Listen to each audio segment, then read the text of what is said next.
Hey Word Nerds, Kelly here. So today I wanted to jump back into the world of my bullet journal. Since I talked about it earlier this year, I have continued to use it and it has continued to help me in all of my organizational endeavors. So today I wanted to run through kind of how I have learned to set up my weekly schedules or to-do lists into one big spread so I have everything I need to do in 1 week on a 2-page breakdown. It has been really helpful for me. I haven't seen a lot of other people using their bullet journals this way, so in case it can inspire any of you, let's jump in and see what I've been doing.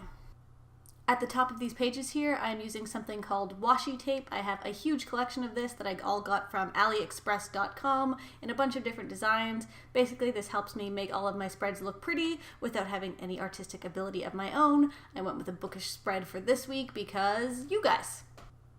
Really all it does is make the page look a little bit prettier, and I tend to pick a color scheme for the pens I'm going to use for that week based on the washi tape I was using, just because I like things to look pretty. So at the top of each weekly spread, I write the dates just so I can reference them later if I need to. It's also just helpful to have, and why not? So in the top right quadrant of each weekly spread, I will put each day of the week with a few different spaces down below it if I have any specific to-dos for that day of the week. That way I can see them somewhere easily all in one place and can remember to do them when they're supposed to be done. This is something that most bullet journalers seem to utilize more of because a lot of people have more specific breakdowns of things they need to do every day if you're going to classes or have a work schedule or anything like that. For me, most of my stuff is just I have a bunch of stuff I need to do in any given week. It doesn't really matter when it needs to get done, but I did want to have a specific place for all of the things that have deadlines.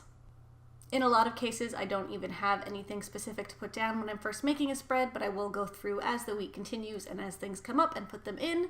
So then beside that, I put together a massive list of all of the things I need to do during that week.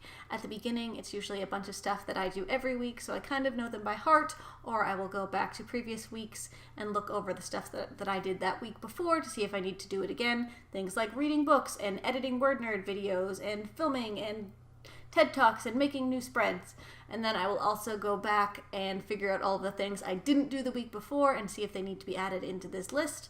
And then from there, I will continue to add any new things that need to get done on this specific week. I don't tend to put a lot of writing stuff in that. I actually have a whole bullet journal for writing stuff. So this is just general life stuff that needs to get done. I try to have a full list for every week, kind of adding in personal growth stuff if I have extra space, and going from there and just seeing what needs to get done and trying to make it look pretty. The thing I've enjoyed most about this is seeing how my spread has evolved over time, because this is very different than how I started out with my bullet journal and kind of figuring out what makes sense for me to have. Over here on the left-hand page, I start writing down every day of the week and then putting in a bunch of little circles so that I can track how much water I'm drinking every day. I'm trying to drink, I think, 80 ounces or something like that, so I'll fill in a little circle every time I have 10 ounces of water, and it's just helped me to be more mindful of how much water I'm drinking. This is something I have used almost from the beginning and has continued to be super helpful for me.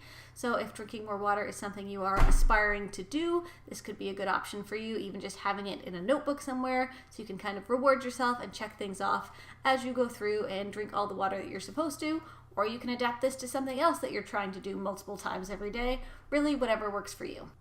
When I filmed this, I don't believe I filled in much more beyond this because these different parts are the only things that I really have every single week. From there, I will go through and create other lists of things that need to get done, or I'll just leave them blank, so I am trying to figure out if there's a better way to utilize some of that space. For this week, I ended up going through and having a list of things I needed to clean in the house before I leave, or just work emails that need to get answered, all of the things I've been avoiding. There are so many different things you can do with lists and trackers and just ways to keep on top of all of the things you need to get done and all of the things you have done that need some sort of follow-up on. There is just endless ways to use bullet journals, and I really cannot get enough of it. So that's it for me today. Thank you so much for watching. I hope this has been at least a little bit helpful, and don't forget to join us on Sunday for our next live chat at 7:30 Eastern Time.